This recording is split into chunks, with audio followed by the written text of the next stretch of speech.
Okay, welcome back to Bay Sunday, everyone. It's one of the Bay Area's hippest radio stations. Proud to say it's CBS property, too. It's Alice 93.7 FM, home to Sarah and Vinny. And our next guest, Jane. She is the music director, assistant program director, and you can catch her on the afternoon drive home. Say hello to Jane. How are you? Hi, I'm good. Thank you for having me. Great to have you here. So you got to work later today, right? I do. I'm on the clock, Frank. All right. Well, we'll be quick. We'll be quick.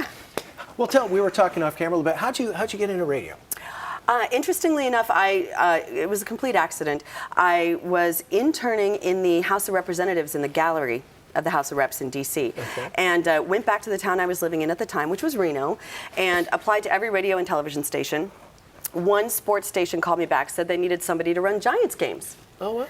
And I said, okay, I've never been in a radio station before, but I'm your girl. And went in and applied and got the job and was so happy. And 2 years later, I left to go do on-air stuff at a music station. And the boss, when I left, said, you know, you were the best mistake I ever made. And I said, what does that mean? And he said, well, when I hired you to run the board, he said 2 people had applied, one person who had experience in a radio station and one person who didn't. And I picked up the person that I thought had experience, and when you walked in the door, I realized I called the wrong person. All right. And he said I was so happy to be there, and I was so enthusiastic that he didn't have the heart to tell me, dude, I called the wrong person.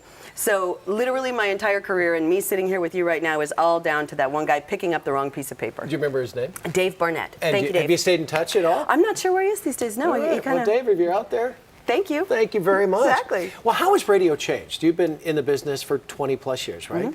Mm-hmm. It's changed in a big way, especially because we can get our music in so many different ways now, and information. It is changing, and it's always changing in progressive ways and in cool ways that are really fun, like being able to interact so much more with our audience on social media. Right, sure. You know, we've got a lot of different really active campaigns going on right now on the station's Facebook page, on my Facebook page. We're huge on Instagram. And throughout all of that, one of the any study that you'll ever see always says that the main way people discover new music is the radio. Like throughout all of the changes, the one constant is people still turn to us. In a disaster, you aren't going to, you know, go to some loaded up Pandora channel or whatever. Exactly. Wait a minute. Exactly, to hear what's going on. No more Neil Young, please. Exactly. So people still really value the live and the local aspect of it. Now, your afternoon drive, so you're on from 3 to 7? Correct. And how do you stay up? I mean, how much of each hour are you actually on the radio? A fairly significant amount, actually. You know, we talk a lot in between the songs. Sure. In terms of the physicality of it, I'll tell you, I keep the studio super cold. Super cold. We do that here too. And I stand up the whole time. Oh, see, that's a good idea. I never sit down because one time I was on the air a while ago, and my program director at the time had been listening, and he called me on the hotline, and I said, hotline, and all I heard was, stand up. And he hung up, and I realized, oh my God, I'm sitting down, and he can tell, he can hear it on the air. So I stand up, I keep it cold, and I drink a lot of green tea. You know, when you sit down, you don't use your arms as much, you don't get quite as energetic. Exactly, and I dance. Yeah. I dance around the studio. Like I'm always telling people, like, studio dance party. I'm not kidding, dude. I am like all around that place. Well, I came from a sports background, and you usually stand and do sports. When you do news, you're in your little box, and you kind of do it. Here's what's happening here, that kind of thing. How about pop culture? You got to stay up on all that. You know, Kanye and Kim and all that kind of Solange. stuff. Yeah, Solange. Yeah. What's going on with that? Dude, that is so. I just saw the bag company that she used to hit him with. They sent out a tweet that said, the high heels. Yeah, the bag company sent out a tweet that said bags worth fighting for. So you know, you gotta cash in while you can. Do we know what happened there? I guess because once they left the elevator, her and Jay-Z and Beyonce, it was like, oh, no big deal. Yeah, the family statement was, we have families like all families do, and we're moving forward. And it's like, well, I'm just grateful my family isn't videotaped at Thanksgiving. Okay, that's all I can say. I'm told you're a big sports fan. I am a huge sports fan. Huge. I was looking at your bio, and you like the Steelers?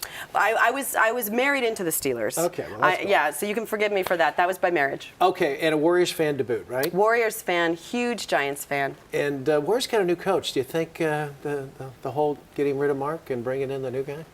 I got to be honest, I was a little bit bummed about Mark. I think a lot of people were. I think he was a sentimental favorite. I think people felt like he did a really good job, and it kind of felt like, well, what else are you looking for? I think we identified with him because he's, you know, demonstrative and loud and proud. Passionate. Passionate, yeah. So, but I'm excited. I think Steve Kerr seems like a really good guy, so we'll see. Okay. And you guys are celebrating a birthday, 18 years? 18 years. That's big time stuff it's now for radio stations. Very exciting. Right? We've got a lot of celebrations planned. We're doing a lot of 18th birthday parties. All right. And a big Letterman fan. Huge Letterman fan. And are you bummed he's leaving, and what do you think of Colbert? I am devastated that he's leaving. I actually was lucky enough to go see Letterman one time, and I got the backstage tour, and I got to sit at his desk and all that really cool stuff. Wow. So I think he's the absolute best in the business. I am very curious to see what Colbert is going to do, because it's going to be so interesting to see him not as the character that we Leave know. the persona behind. Exactly. Yeah. So it's kind of like a known but an unknown. So I'm really curious to see what's going to happen. But the people that put Dave there and left Dave there for so long clearly know what they're doing. So I'll be eager to see Colbert. And he's our boss, Mr. Moonves. God bless America. He sure is. All right, Jane, all the best. Thanks for coming in. Thank you can you. catch Jane weekdays at Alice 3 to 7. That's it. Afternoon drive. And if you'd like more information, you can listen. Oh, here it is right here, 97.3 or alice.com. RadioAlice.com. RadioAlice.com. Thank you. I'll let you read the prompter on the way out. We'll be back with more Bay Sunday. I'm going to put my glasses on right after the break. Stay there.